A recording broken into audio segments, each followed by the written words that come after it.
सबसे पहले आपका परिचय सर जानेंगे हम लोग। मैं सबसे पहले आप सभी चैनल के सभी अधिकारी कर्मचारी जनों का स्वामी शिवनारायण पंथ के तरफ से हार्दिक अभिनंदन करते हुए मैं अपना परिचय दे रहा हूँ। मेरा नाम बाबा रामदयाल जोशी है। मैं स्वामी शिवनारायण संप्रदाय का संस्थापक और संयोजक भी हूँ, जिसका हेडक्वार्टर आदम चंद्रवार है। और ये हमारी जहाँ पर आप उपस्थित हैं जन सेवा के लिए, जनहित के लिए हॉस्पिटल है।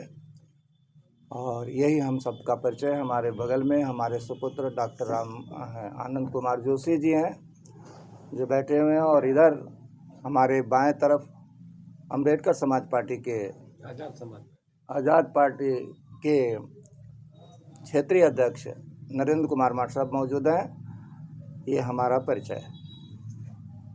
सर, तमाम यहाँ पे जो कांड हो रहे हैं बिलथरा रोड में, इस पे आप क्या कहेंगे? हमारा बिलथरा रोड बहुत ही शांति प्रिय और मिलनसार एरिया था, लेकिन कुछ दिनों से बिलथरा रोड के ऊपर कलंक लगा हुआ है।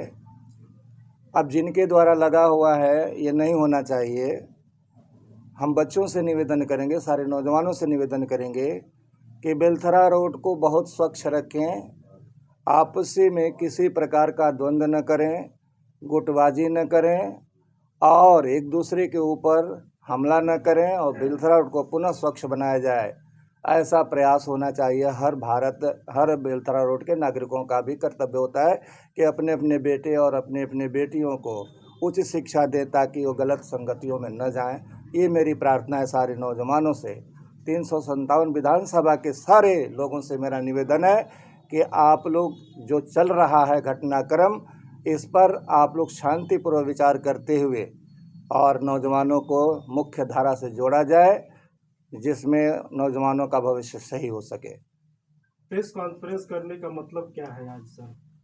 आज मैं विशेष रूप से आप सबको आमंत्रित इसलिए किया हूँ कि बांग्लादेश के अंदर सनातनी लोगों के ऊपर अत्याचार हो रहा है, और वहाँ सनातनी शब्द से जोड़े जाने वाले जिन पर घटनाएं हो रही हैं, वो मुख्य रूप से वहाँ पर रविदास समाज के लोग हैं।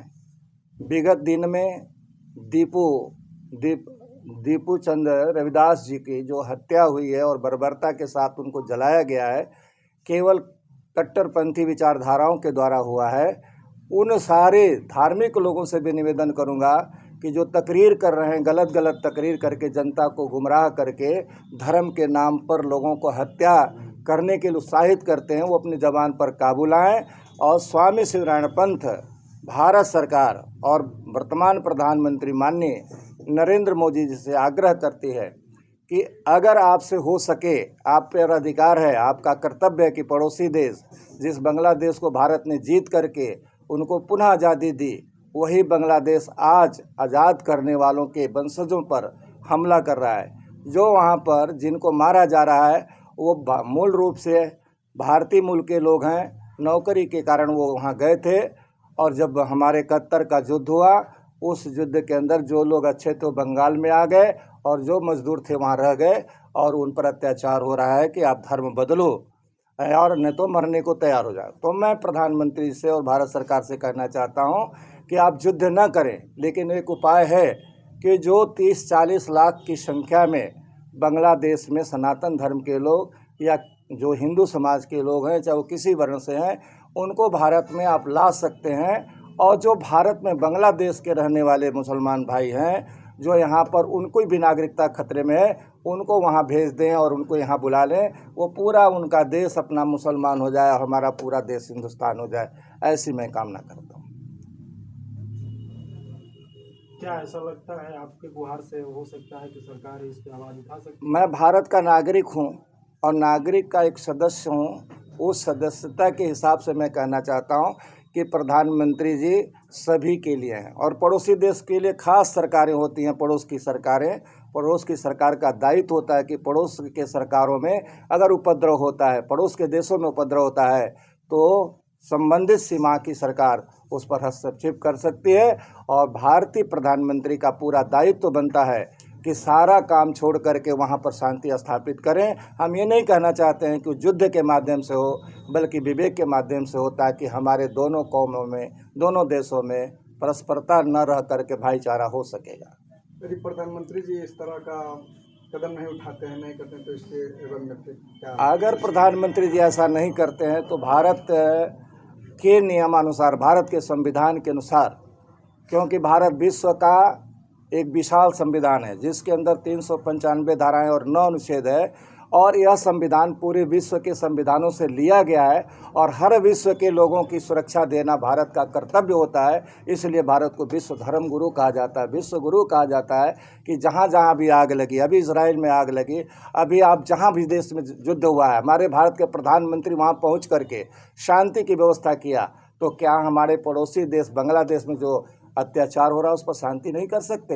उनका दायित्व होता है। अभी आपने संविधान की बात की है कि संविधान हमारे हर धर्मों को मान्यता देता है, तो क्या इस समय जो देश में हर जगह जो लूट, हत्याकांड और बलात्कार चल रहा है, क्या इस पे संविधान नहीं देता? प्रधानमंत्री जी इस पे ध्यान नहीं देते हैं? देखिए, बलात्कार, लूटपाट जो भी हो रहा है उसके परिप्रेक्ष्य में हमारे नौजवानों की बेरोजगारी भी है। और दूसरे शब्दों में कहूँगा कि सभी धर्म के जो धर्माचार्य हैं, जो भाषण और सत्संग और किसी भी सभा के माध्यम से गलत संदेश जो प्रसारित हो रहा है, चाहे वो हिंदू धर्म के हो या मुसलमान धर्म के हो या ईसाई धर्म को या बुद्ध धर्म के लोगों, किसी धर्म के जितने प्रवक्ता हैं उन पर प्रतिबंध लगाया जाए कि वो कड़वी बात को न करें। जैसे एग्जाम्पल मैं दे रहा हूँ कि हमारे में कहा जाता है कि अपने धर्म के लिए जान दे दो तो तुम्हें स्वर्ग मिलेगा, और दूसरे धर्म को लोग वही बताया जाता है कि तुम अपने धर्म के लिए जान दे दो तो तुम्हें 72 हूरें मिलेंगी, तुम्हें जन्नत मिलेगा। इस तरह से जो पाखंड को जन्म दे करके लोगों को सिखाया जा रहा है धर्म के नाम पर, ऐसे प्रवक्ताओं को रोकने की बहुत आवश्यकता है, चाहे वो हिंदू धर्म के हों या मुसलमान धर्म के हों, चाहे सिख धर्म के हों, चाहे ईसाई धर्म के हों।